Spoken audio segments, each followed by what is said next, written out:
My name's Derek. I am the host here. I'm the realtor of the group. I'm part of the Better Homes and Garden Palmetto Coastal Group. It's a mouthful. And I have with me Gabe Sharlin, ACM loan officer, Lindsay Berkey at Goosehead Insurance, and Lindsay Blackburn. So double Lindsay's today, and Lindsay Blackburn's with Teamwork Property Management. She does anything related to property management as far as if somebody wants to rent out their house or finding a rental for someone. Lindsay, you actually do that, right? You help people find rentals as well, or is that not only the ones that we have listed? Unfortunately, I just don't have enough hours in the day, but we have other agents, in Better Homes and Gardens that love to help tenants. So we can certainly refer if someone is looking at properties across multiple companies. So you have the resources to make that happen if needed. We sure do. Got it. Perfect. All right, cool. Gabe went out on us for some reason, but I'm sure he'll be back. So let's get it started. So basically what we're going to do, this is a high level type of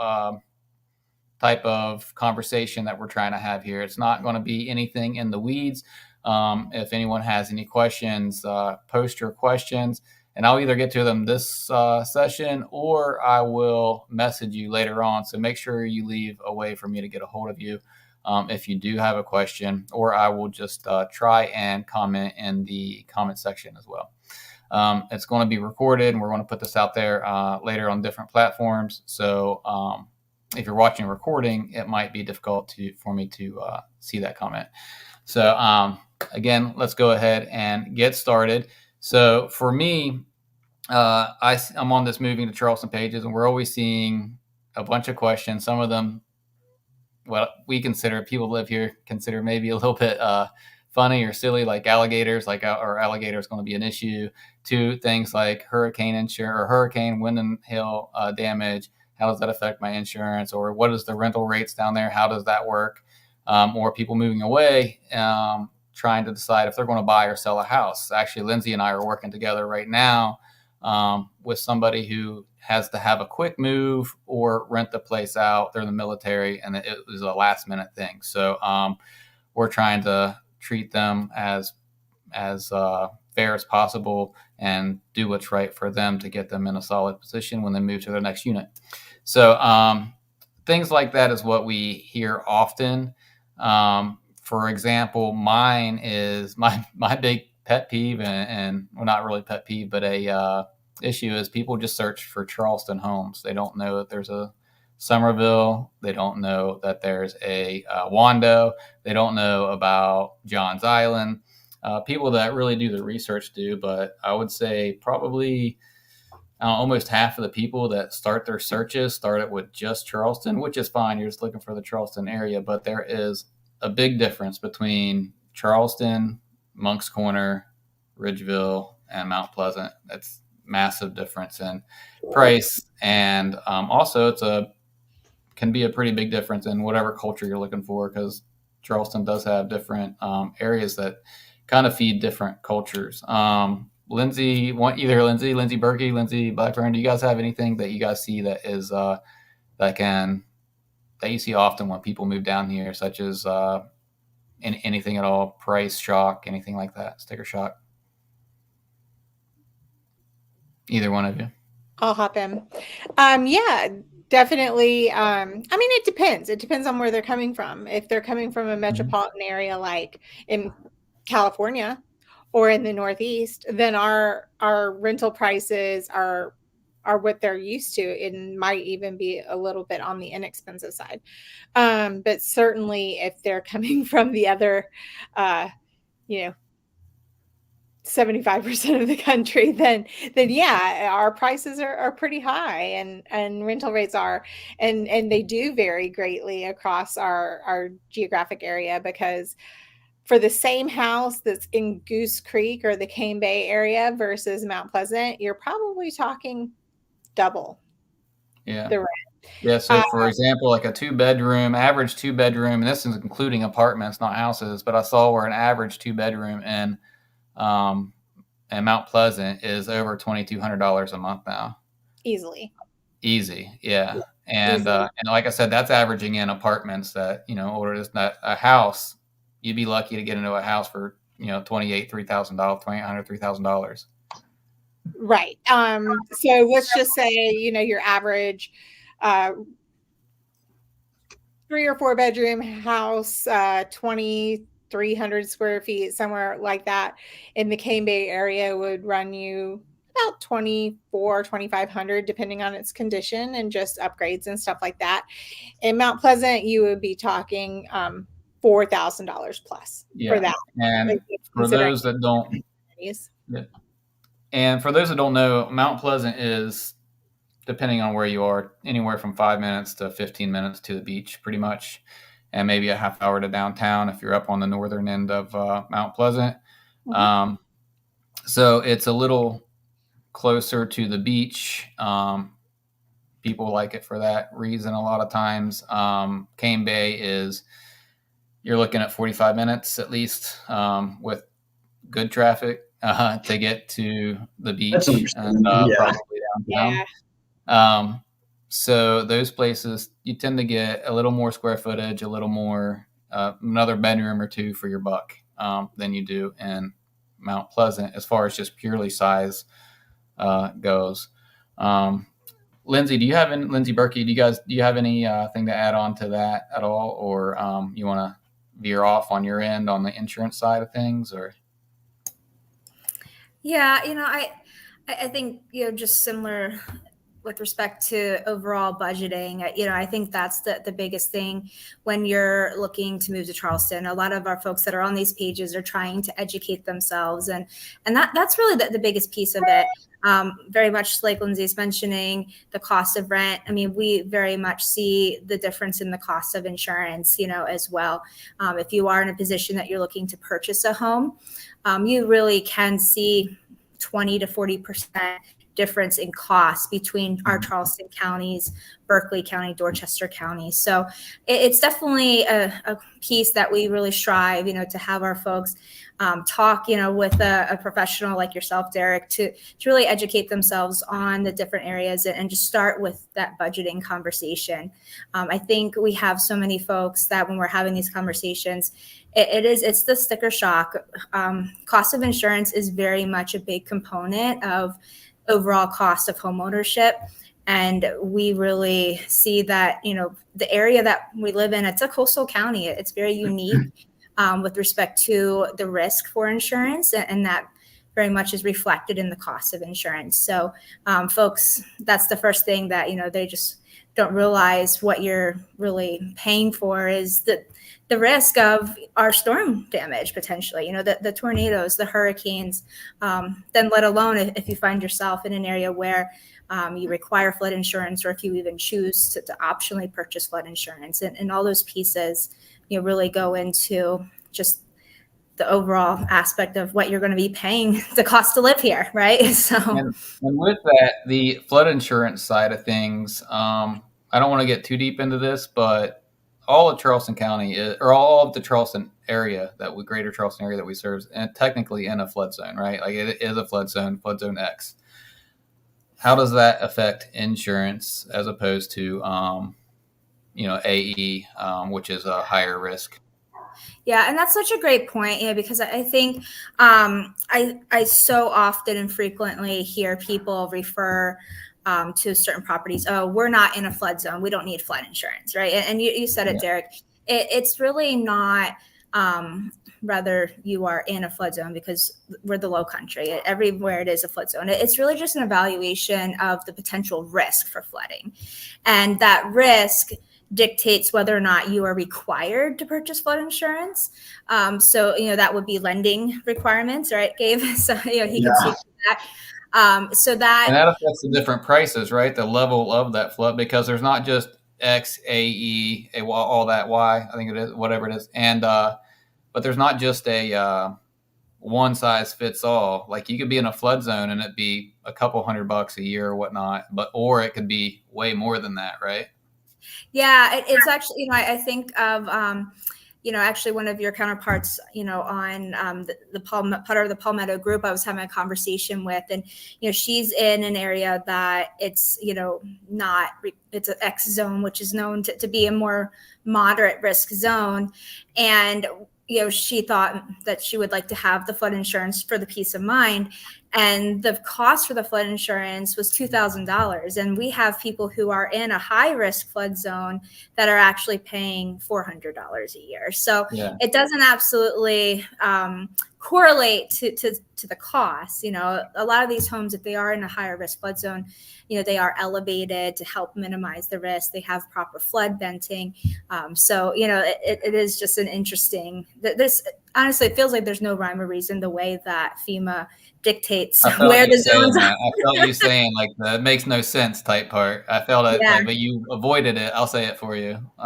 It sometimes doesn't seem like it makes sense, but they have their data and numbers that they go by. And as far as the lending side of that, Gabe, how does that affect the lending side as far as the flood insurance? All that's taken into consideration, right? Yeah, definitely. So, we're going to obviously go back in, we check to, when you're looking at homes and you say, hey, Gabe, can you run numbers on this house? What does the closing costs look like? Everything, right? Everything is kind of an estimate, essentially so you can't hold too much weight. Obviously we try to do as best as we can, but part of that is going in and checking, is this home that you're looking at in a flood zone, and then making anybody that's, looking at that home aware, or our clients aware that, hey, you just need to know that you may have to have flood insurance on this. There's actually an interesting situation, Lindsay. I think it might've been you or somebody else. Anyway, they were buying in a flood zone X, but the HOA required that they have flood insurance. So it was HOA mandated, and so we had to require it. So there's some interesting situations where, I wouldn't have even thought until we read the requirements by the HOA, right, that was going to be required, and then we had to put it in. So, it's definitely a part of it, right? And it can really, depending on how tight, your qualification is, being in a flood zone could push you over, right? And speaking of that being qualified, all that, it matters. Your credit score matters, whether it's insurance, whether it's renting a property, or whether it's getting approved for a loan, obviously, right? So all four of us, like it or not, credit is an issue, or it is a factor. I don't want to say it's an issue because it's not an issue for everybody, but it is definitely a big factor. And that's kind of one of the points of this whole thing today, is kind of how to set yourself up in a broad scale, to set yourself up to success when you're moving, whether it's here to Charleston or away from Charleston or anywhere really. But just some things to think about, points to think about, is your credit's a huge part of that. So one of the things that, if you're not sure about your credit, you might want to check it out. That's one of the first things probably that you should do before you decide whether you want to, if you're even thinking about purchasing a house. I don't want to tell you what to do, but it's good practice to know that. Then when you go to the loan officer, just be honest with them, let them know, and they can usually work with you and put you in right programs. USDA, a lot of people know about VA, and it's 0% down. There's I'll let you talk more about this, Gabe, but what other programs can you get for it? Yeah, there's a lot. And I kind of want to talk about real quick, nothing deep, but let's just talk about the programs that, let's say, the people that need to work on their credit a little bit, or don't have the best credit, as opposed to those with a good credit score, and they're in the higher volume sales range, like the $600,000, $700,000, $900,000 houses. Yeah, definitely. I'll definitely, talk about, the kind of array of programs, right, that somebody can, possibly fall into. Now, I did want to touch back on something that you said like a minute ago, which was, hey, you should be checking your stuff to see if you're ready. And I kind of harp on that a lot, because people think, okay, when I apply with Gabe or any other, lending institution, I've got to buy, as soon as I apply, right? Like, okay, we've applied, we've got like a 10-day window to find a home, right? And I try to tell people, like, unless it's in a dire situation, like you've got to get out of your rental, you have to leave where you are because you're on quick orders from the military, or there are situations where it's like, okay, there's not a lot of time between application and moving, right? But I try to like tell people when I talk to them, like, look, you don't have to be ready to like put an offer on a home by next week. Applying, essentially, yeah, we pull your credit, right? But it gets you into our system. I try to harp to that it's not, I try to keep it really low pressure, right? Like it gets you into our system. We can see where you're at. And if we can get you an audit, like a pre-approval right away, that's great. You've done a great job. Your credit's good. You qualify for loan programs. If you want to start looking, you can. If you need to hold off for a couple months because you're still stashing away money, that's totally fine, right?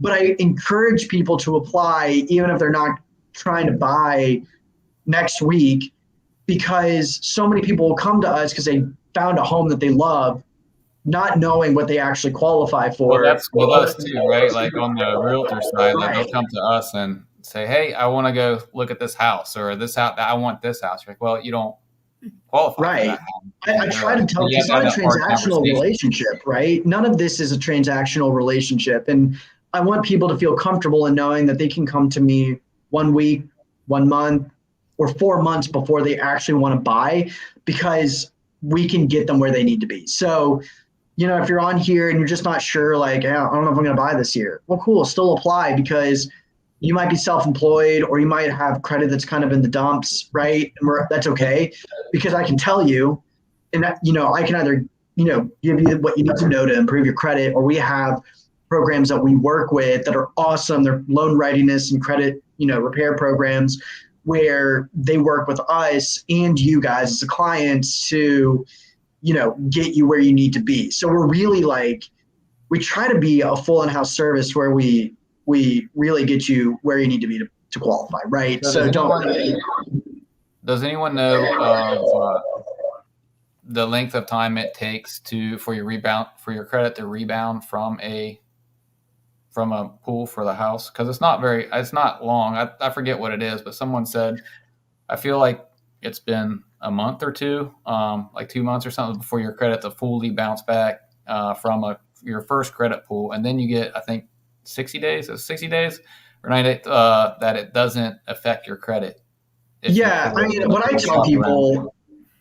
tell people is that, we kind of have to get a new credit score established. We do every 120 days, right? Now, if there's something where you're like, hey, I just wanted to kind of see where I was at, but I'm really not purchasing for like another 8 months because we're trying to, prepare a few things, it's fine. At least you know that you're qualified. I don't have to pull your credit in 120 days again, right? And we'll just kind of revisit this in a few months, right? And, 6 months, whatever. But to answer your question, it's supposed to rebound within that 60 to 90 day time frame, right? Because if we do have to get a new credit score established at the 120th day, it should kind of be back to where it was, maybe even better or worse if you went and applied at like 40 other places. So Lindsay, Blackburn, where does your credit? You, I'm assuming, have you pull credit. You pull credit for your renters or rentals. Lindsay, Blackburn. I think you're on mute, Lindsay. Thank you. Yeah, we do credit and background check on all of our applicants. And then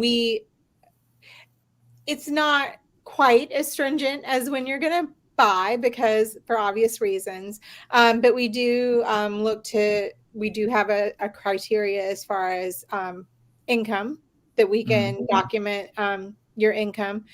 You have to make 3 times the rent. And have approximately a 600 credit score, and also a positive rental reference. So we do send a rental reference to your current or most recent landlord to get their feedback. And a lot of the people that we rent to, though, have been selling homes. So in that case, obviously that piece goes away. But we do credit, but it's a soft pull, so it actually doesn't. I don't think it at all. So have you been a lot of your renters, have they been from out of state, like renting a house, waiting to see what they're going to buy type of thing? Yes. Or is it just I have all 3 out of 4 of the houses or properties I rent are to someone moving from out of the area to Charleston. A lot of times it's for a job transfer. I had tenants that moved in this week. The husband's been here working, living in an Airbnb and looking for some, a rental that was appropriate so he could get his wife moved here. One good thing, though, is that we have a program. We call it our resident benefit package, and it's a package of little services that we offer. But one of those things is positive credit reporting. So every month that they pay their rent on time, it reports as a positive on their credit. So that's great. Okay. Like, we're actually helping people build their credit towards Right. being able to purchase in the future. So What's that program called? we call it a resident benefit package. So it's Okay. one of the elements in that package. It also includes, air filters mailed directly to your house every 60 days and Right. Identity theft protection and prepaid pest control and some Oh. other items. So it's a good little package. Like the gold standard of a rental. Yeah. Right It's there. good. I love that element, though, that positive credit reporting. I love it. Yeah. I think it's great. Yeah, that's cool. That's cool. I'm not heard. I don't talk to a lot of property managers, but that's the first time I've heard of that. Mhm. I mean, I have rentals, or I did have rentals, and I mean, I didn't do that. So Yeah, I think the last time I heard, I looked into it, or I told someone about it. They were just an individual landlord, and I do not think that company provides that service to individual landlords, just Yeah. to property management companies, really, as part Yeah. of this package. So. I can see that. And Lindsay, what kind of insurance would you say is? I was going to say that is that surprise people that you offer or that you recommend for the. Is there anything like that here? Some people are surprised that we require renter's insurance. And that renter's insurance, it covers two things. Obviously, it covers the tenant's belongings because the homeowner's insurance does not cover any of the tenant's belongings.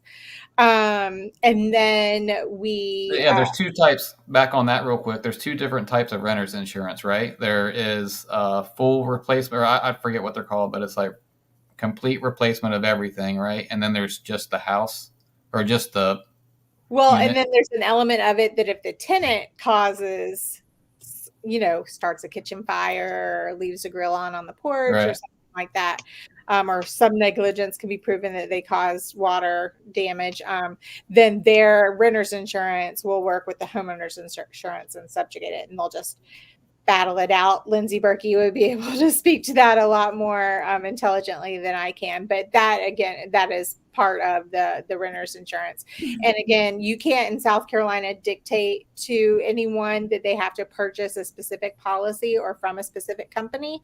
So as part of our resident benefit package, we do offer the renter's insurance, but the tenants can opt out of that and provide their own if they've had a policy through a different. Yeah, it's like your preferred, right? Like your preferred insurance. Yeah, so we have preferred people that we use in the real estate side of things too, as far as lenders, insurance providers, things like that. And really, we just offer those, especially at our brokerage.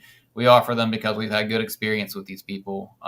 They're not like we don't get any financial benefit, anything like that, kickbacks, or anything like that from it. It's strictly if we just try to make everything smooth. Yeah. So we don't want to send them to somebody we know is going to do a crap job, right? So we want to make sure we service everybody appropriately. Lindsay, Berkey, what about you? Same type of question, I guess. Are there any when you're going through insurance and offer insurance and you're trying to compare apples to apples? When people are moving from out of state, maybe Ohio or somewhere like that, and are expecting the same insurance rate or whatever the case may be, like so basically what I want to do to end this thing out, we're coming to the end here shortly, but I want Lindsay to answer that question if she would. And then also all of us to give like one big tip for everybody moving here, anybody that's moving here from your perspectives, give one big item that you think might be beneficial for them moving here, like a value add. And then we'll put our contact information in the comments and in the captions. And that way, if anybody has a question, they can reach out. You can also comment and I'll send you to the appropriate person. a lot of times that's what I am as a realtor. I just connect you to the right people. Lindsay, I'm sorry, that was long-winded, but No, what do you yeah. think? It's funny, Derek. I usually lead a lot of my conversations with our out-of-staters saying, forget everything that you know about homeowners insurance, that what you were paying, the carrier that you had, the deductibles that you had. It is, everything is different here. Again, I tell people the carriers that we're going to present and that you're going to be insured with, you probably have never heard of them. And I want you to be okay with that.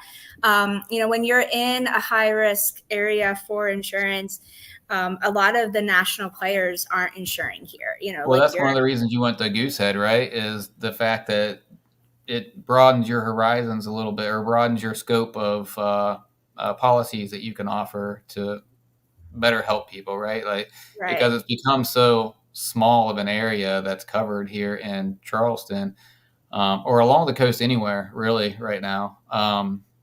Just from insurers backing out due to either underpayment or a risk, right, that they've had. Yeah, and that's really, you have a lot of your, you will say, nationwide companies that, they really need to manage, the level of risk that they have in one specific area, because otherwise it can impact all their policyholders across the board. So, we do have, a lot of these more, specialized risk carriers that are insuring. Yes, exactly.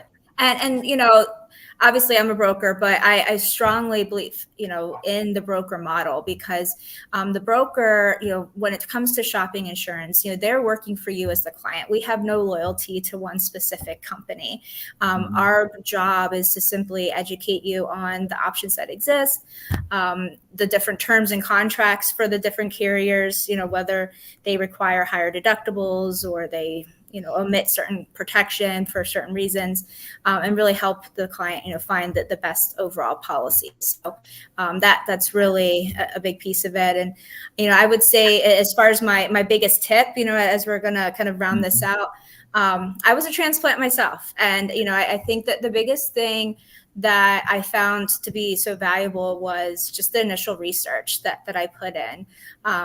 Again, my piece of it is insurance, and something as simple as just even recognizing the cost of insurance and how it varied between a new construction home versus a home that was 20 years old, and how that increased my buying power if we were to buy a home that was newer as opposed to older, because the cost of insurance was about 40% different, right? That might be $100,000 more, but between the roof and the better, just better systems, right? Yeah. And we were able to buy a house that, exceeded our budget initially that we were looking at by 100,000, because everything else was lower cost. Something I heard a while back was your fire hydrant matters. The proximity to the fire hydrant matters. Yeah. Is that true? Yeah. It's just, again, it's the insurer's opportunity to minimize catastrophic loss. Easier that they can, faster that they can get to the home, and easier that they can get to the water to put out the fire. But yeah, it's research. Really identify these elements between location, that we talked about within the greater Charleston area and Tri-County area, and how that varies. I mean, we're talking cost of insurance of possibly $1,100 versus $4,000, just because of location and distance to the coast is when we talk about location. And we'll talk more about that. I plan on having everybody back. Just so I guess I'll say this now. We're going to have a series here, and it's going to be another 3 weeks long, or 4 weeks, counting me if I do one with another realtor.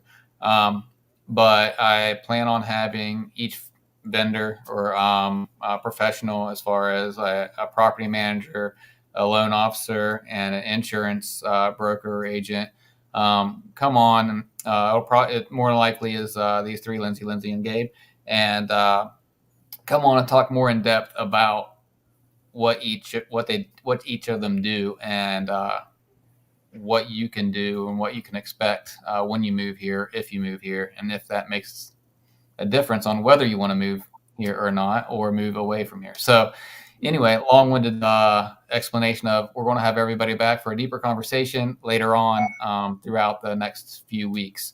So feel free to come back. They're going to be on Tuesdays at 7 o'clock. Hopefully we won't have the technical difficulties we had earlier today in this session, but we will be back. So Gabe, that being said, Gabe, what about you? Any last big tips for anybody out there? I think just kind of reiterating maybe what I said before, which is just don't look at all of us as a transactional, like, I'm just going to apply with you guys because we got to buy by next week, right? If that's your case, it's fine. But also look at us as a long-term resource, right? In that even, I mean, I'm talking about too on the upfront, right? Where you guys just have a dream of buying a home, right? Or moving to the Charleston area, and you don't know whether you need to rent, you don't know whether maybe it's a good time to buy, right? And look at us and say, hey, come to us and say, hey, I'm maybe not trying to buy right now. I could, but maybe this is, a conversation for 8 months down the road, but I want to know where I stand, right? And I love that because, that helps me to help prepare, right? And say, well, you can do the application. I don't mind, right? You don't have to buy tomorrow just because you apply. But if you apply, I have your contact information anyway, right, in my phone, but also in my system. And we can look at where's your credit score? How much money have you got in the bank? Are you in a good position to buy right now, next week, next month, in 5 months, right? Do we need to do some work on different fronts, right? Do you even need to look for a job that has more income? I've actually had that conversation, right? I've been like, hey, if you can get a job, right, that pays you $4, $5 an hour more, you can get that house that you really want.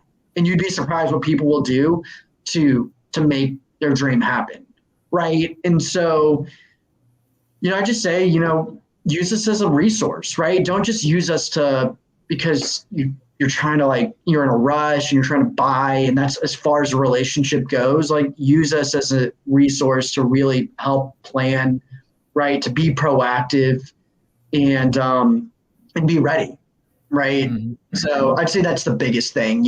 Like you said, we'll talk more in depth in the next episode about, different programs that all of us have, right? So I don't really want to talk about that, but again, I know all of us have a few different, programs out there to suit, our clients, right? But for today, I just really want to reiterate that we're here for a long-term relationship, right? And so that also includes when you're getting ready to figure out if you're, if it's the time to buy or rent. Yeah, exactly. And that's exactly what I try to preach. But being in the industry we're in, sometimes it's hard for people to wrap their head around. We are just a resource, especially I know the people on here are very much that we obviously do this for a living, so we make money. But at the same time, we're on here we do a lot of it. I think all of us do what we do because we actually enjoy doing what we do and helping out other people in this type of facet.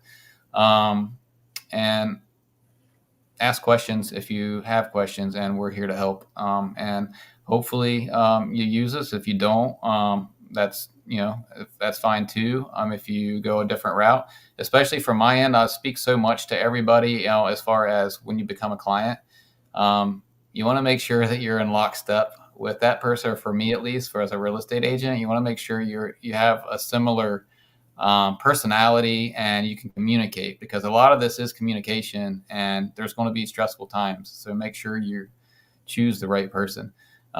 Lindsay, Blackburn, do you have anything on the property management side?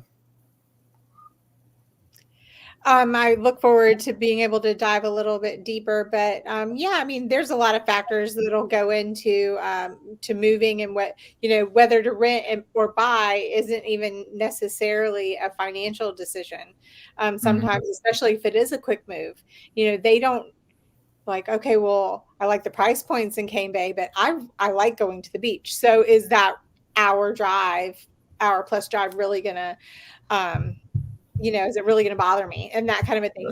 So people will definitely rent for a while they kind of get a feel of the lay of the land. So, we work with those people all the time. We work with people who are buying here because this is where they want to retire, but they're still 5 years out, and we're renting out those properties for now. That happens a lot.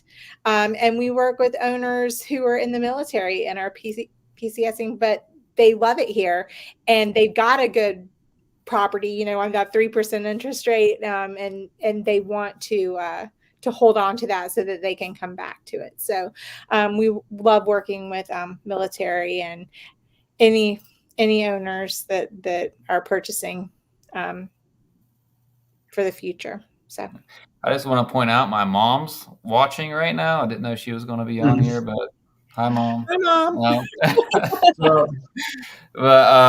Yeah, so that's pretty much going to round out the session for today.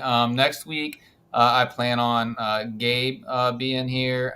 Then the next week, one of the Lindseys, and then another Lindsay.